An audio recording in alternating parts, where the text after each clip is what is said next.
Hello बच्चों, आज की क्लास में हम डिस्कस कर रहे हैं हमारी कक्षा 9 की गणित की वर्कशीट संख्या 42 और तिथि है 9 अक्टूबर 2020। और आज हम डिस्कस करेंगे एक लंब वृत्तीय बेलन का पृष्ठीय क्षेत्रफल। तो हमने बहुत सारी ठोस आकृतियाँ देखी थी, उनमें हमने घन और घनाभ तो देख लिए हैं। अब है हमारा बेलन। तो अब हमने बेलन के बारे में क्या जाना था कि बेलन का एक वक्र पृष्ठ होता है और दो वृत्ताकार सर्वांग सम फलक होते हैं, यानी बिल्कुल एक जैसे वृत्त वाले हमारे सरफेस होती है, सतह होती हैं। और किसी भी ठोस का पृष्ठीय क्षेत्रफल अगर हमें निकालना है तो उसके जितने भी फलक हैं, चाहे वो वक्र हो चाहे वो समतल हो, समान हो, उनका हमें क्षेत्रफलों का योग निकालना होता है। तो अब हम देखते हैं कि बेलन का हम वक्र पृष्ठीय क्षेत्रफल और कुल पृष्ठीय क्षेत्रफल कैसे निकालेंगे। तो अब यहाँ पर हमें ये दिया हुआ है एक कार्डबोर्ड, हम या एक पेपर ले लें नॉर्मल, जो हमारा किस शेप में है, आयत के शेप में है। अब आयत है तो एक उसमें एक लंबाई होगी यानी L और एक होगी उसकी चौड़ाई यानी ब्रेथ। अब अगर हम इस कागज़ को के सिरे को यानी इस सिरे को इस सिरे से जोड़ना चाहें, यानी यहाँ से यहाँ पर हम इसे घुमा के जोड़ें, तो हमें कुछ इस प्रकार की आकृति मिलेगी। ये आकृति आ गई हमारे पास और ये हमारी कौन सी आकृति है, बेलन की। और जो दो सिरे हमने जोड़े वो सिरे यहाँ आकर जुड़ गए, तो ये बन गया हमारा बेलन। अब अगर हम ध्यान से देखें तो जो हमारी लंबाई थी यानी ये जो L है वो अब क्या बन गया, वो बन गया एक वृत्त की परिधि। वृत्त की परिधि बन गया ना ये यहाँ पर। और वृत्त की परिधि किसके बराबर होती है, वो बराबर होती है 2πr के, यानी ये L बन गया हमारा 2πr। और ये जो हमारी ब्रेथ थी यानी चौड़ाई जो थी, अब वो बन गई हमारे बेलन की ऊंचाई। तो B हो गया हमारा, B किस में बदल गया, H में, और L बदल गया 2πr में। तो अगर अब हमें इस आयत का क्षेत्रफल निकालना है तो क्षेत्रफल क्या होता है, लंबाई गुणा चौड़ाई। और लंबाई बदल चुकी है हमारी 2πr में और चौड़ाई बदल गई है H में। तो फॉर्मूला क्या बन गया, 2πrh। और ये 2πrh जो है वो हमारा बेलन का वक्र पृष्ठीय क्षेत्रफल होता है। कौन सा होता है, वक्र पृष्ठीय क्षेत्रफल। फिर से मैं आपको बता रही हूँ, जो हमारा आयत की लंबाई थी, जब हमने पेपर को घुमा के बेलन की शेप दी तो वो बन गई वृत्त की परिधि, और वृत्त की परिधि होती है 2πr के बराबर।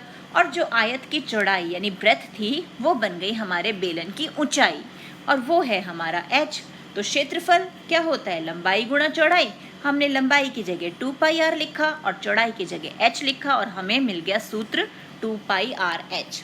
क्योंकि हम यहाँ पर सिर्फ कागज़ को वक्र रूप में घुमा रहे हैं तो हमें बेलन का वक्र पृष्ठीय क्षेत्रफल यहाँ पर मिल गया।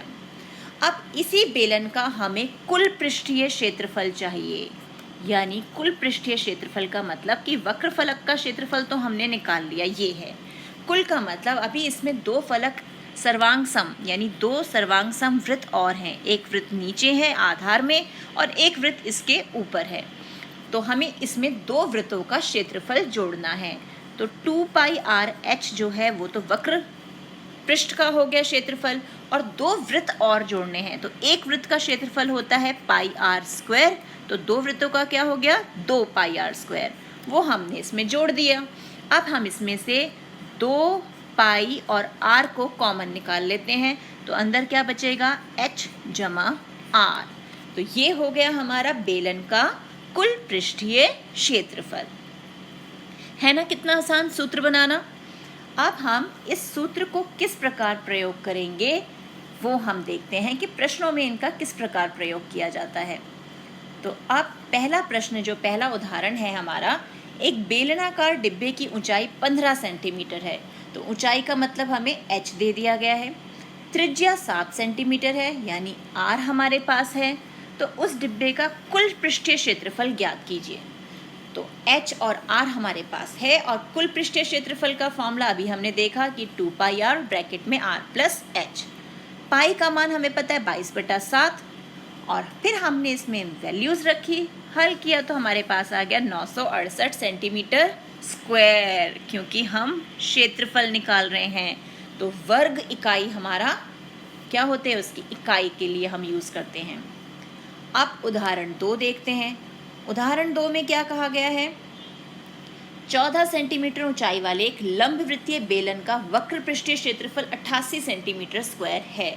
यानी ऊंचाई दे दी और वक्र पृष्ठीय क्षेत्रफल पहले से ही दे दिया है हमें 88 सेंटीमीटर स्क्वायर। बेलन के आधार का व्यास ज्ञात कीजिए। यानी अब हमें देखना है जो बेलन का आधार जो कि एक वृत्त के आकार के रूप में है, उसका व्यास क्या होगा।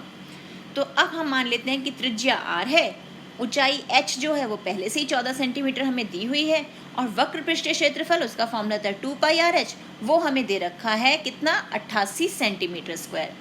तो 2πrh, h की जगह h का मान रख दिया, पाई की जगह पाई का, और r हमें पता नहीं तो r को हमने ऐसे ही रहने दिया, बराबर 88। और फिर r को यहाँ छोड़कर बाकी जो संख्याएं हैं वो नियम अनुसार हम कहाँ ले गए, दाएं पक्ष पर यानी सीधे हाथ पर, और वहाँ से हल किया तो हमें r का मान क्या मिल गया, 1 सेंटीमीटर। तो ये तो हमें मिला रेडियस यानी त्रिज्या, और हमें चाहिए व्यास। तो हमें पता है व्यास त्रिज्या का 2 गुना होता है, यानी 2 गुणा 1 बराबर 2 सेंटीमीटर। हो गया उदाहरण 2 हल। अब देखते हैं हमारा उदाहरण 3 क्या है। उदाहरण 3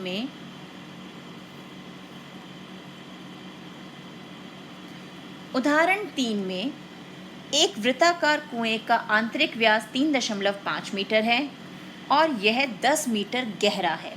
तो अब बेलन की ऊंचाई या गहराई एक ही बात होती है बेटा, चाहे हम नीचे से देखेंगे, जब हम नीचे से बेलन को देखेंगे कहीं नीचे खड़े होकर तो हमें वो ऊंचाई दिखेगी h, लेकिन अगर हम ऊपर से देखेंगे तो वो h हमारे लिए क्या हो जाएगा, वो h हमारे लिए हो जाएगा गहराई। तो अब यहाँ हमारे पास h जो है वो हो गया 10 मीटर गहरा, और आंतरिक व्यास यानी d हमें दिया हुआ है। तो हमें क्या क्या निकालना है, एक आंतरिक वक्र पृष्ठीय क्षेत्रफल निकालना है, और 40 रुपये प्रति मीटर स्क्वायर की दर से इसके वक्र पृष्ठ पर प्लास्टर कराने का व्यय वो भी हमें निकालना है। तो आंतरिक व्यास 3.5 मीटर है तो उसका आधा करके हमें त्रिज्या मिल गई, और गहराई यानी h हमारे पास है ही, फॉर्मूला हमें पता है, आंतरिक वक्र पृष्ठीय क्षेत्रफल 2πrh। वैल्यूज रखी, उत्तर आया 110 मीटर स्क्वायर। अब 1 मीटर स्क्वायर पर खर्चा जो है प्लास्टर कराने का वो है 40 रुपये। तो 1 का मान हमें पता है तो हम 110 के लिए निकाल सकते हैं। हम 40 और 110 को गुणा करेंगे और उत्तर आ गया 4400 रुपये।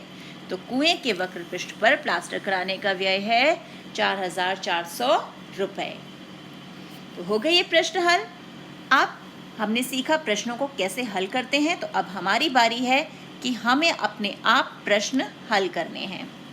तो पहला प्रश्न देखते हैं। एक लंबवृत्तीय बेलन का वक्र पृष्ठीय क्षेत्रफल 4.4 मीटर स्क्वायर है।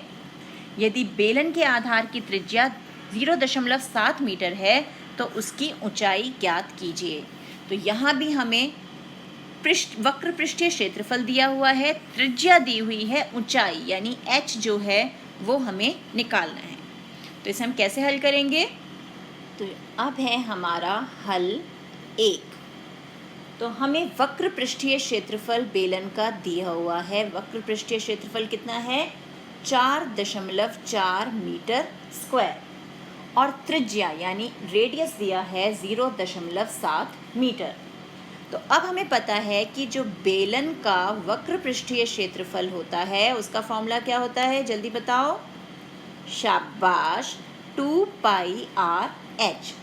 तो 2πrh जो है वो हमें दिया हुआ है कितना, 4.4 मीटर स्क्वायर के बराबर। तो अब जो मान हमें पता है हम रख देते हैं पाई की वैल्यू 22/7, r 0.7, h हमें निकालना है क्योंकि h तो हमें पता नहीं, बराबर 4.4। अब हम इसे हल करें, 7 एकम 7, इसे हल किया तो 0.1, तो h का मान क्या हो जाएगा, 4.4, और ये सारी वैल्यूज़ 2 गुणा 22 गुणा 0.1 आ गए यहाँ पर। अब इनसे हम हल करेंगे तो यहाँ से हमें उत्तर क्या मिल जाएगा, यहाँ से उत्तर हमें मिला 1 मीटर। तो हमारे पास उस बेलन की ऊंचाई कितनी आ गई? 1 मीटर। हो गया पहला प्रश्न हल। अब देखते हैं प्रश्न 2। प्रश्न 2 है, किसी बेलनाकार स्तंभ का व्यास 50 सेंटीमीटर है और ऊंचाई 3.5 मीटर। रुपये 12.50 प्रति मीटर स्क्वायर की दर से स्तंभ के वक्र पृष्ठ पर पेंट कराने का व्यय ज्ञात कीजिए।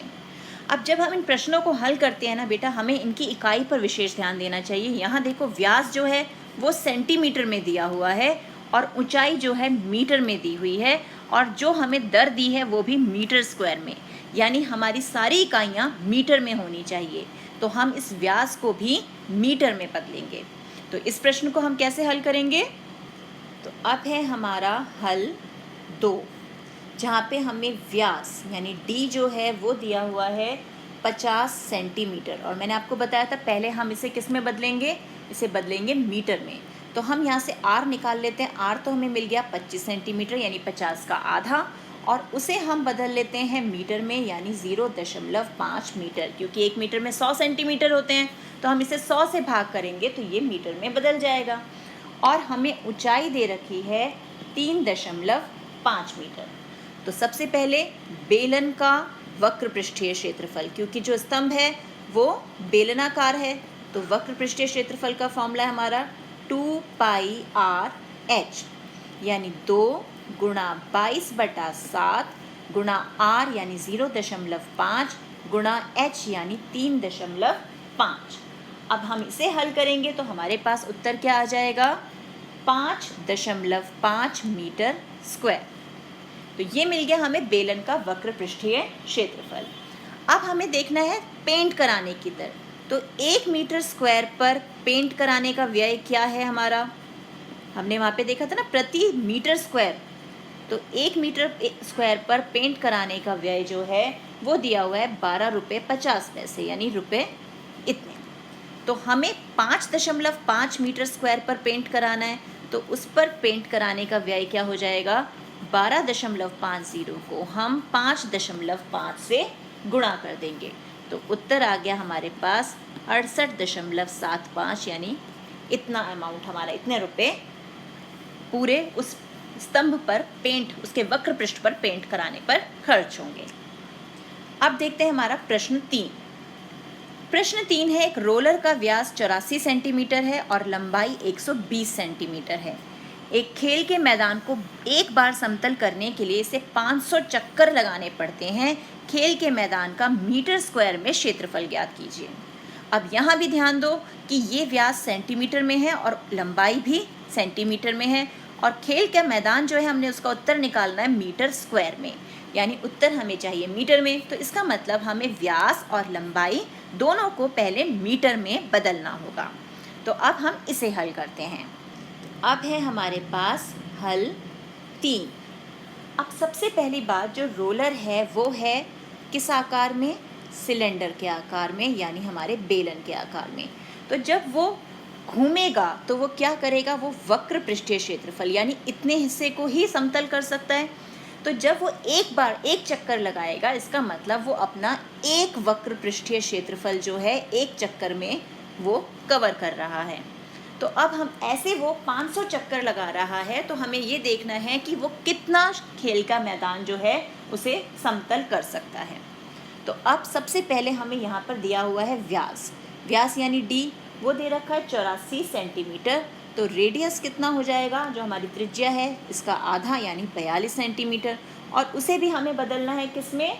मीटर में, यानी 0.42 मीटर। ये हो गया हमारी त्रिज्या। इसी प्रकार ऊंचाई जो है, अब ऊंचाई और लंबाई, ये अगर बेलन हम सीधा खड़ा कर दें तो ये ऊंचाई बन जाएगा, और अभी हमने बेलन को लेटा रखा है इसलिए ये इस समय लंबाई है। तो लंबाई, ऊंचाई, गहराई बेलन की वो सारी चीज़ें सेम होती है। तो ऊंचाई दी हुई है 120 सेंटीमीटर, इसे भी हम मीटर में बदल दें तो 1.20 मीटर। अब हमारे पास h भी है, r भी है, तो वक्र पृष्ठीय क्षेत्रफल का फॉर्मूला हमारा क्या है? 2πr/h। तो इसमें मान रख देते हैं 2 गुणा 22/7 गुणा r, और h कितना है? 1.20।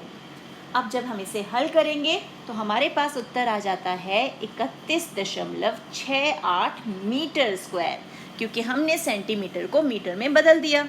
तो हमारे पास एक चक्कर द्वारा जो रोलर है, एक चक्कर में जो मैदान समतल कर रहा है उतना क्षेत्रफल आया। लेकिन हमें कितना चाहिए? 500 चक्कर का। तो एक चक्कर में समतल किया गया मैदान कितना है हमारा? समतल किया गया मैदान वो है 31.68 मीटर स्क्वायर, और हमें चाहिए 500 चक्कर में समतल किया गया मैदान, यानी 31.68 को हम 500 से गुणा कर देंगे। और वो तो गुणा बहुत आसान है, 2 0 यहाँ लगाए और पूरी इस संख्या को 5 से गुणा कर देना है। तो हमारे पास उत्तर क्या आ गया? अब हमारे पास 15840, और यहाँ हमें 2 अंकों के बाद दशमलव लगाना है, यानी ये। तो उत्तर हो गया 15,840 मीटर स्क्वायर। तो ये आ गया हमारा उत्तर। हुआ क्लियर? तो इसी प्रकार के और प्रश्नों का अभ्यास कीजिए अपनी एनसीईआरटी बुक से। मिलते हैं एक और वीडियो में, तब तक keep practicing and enjoy math.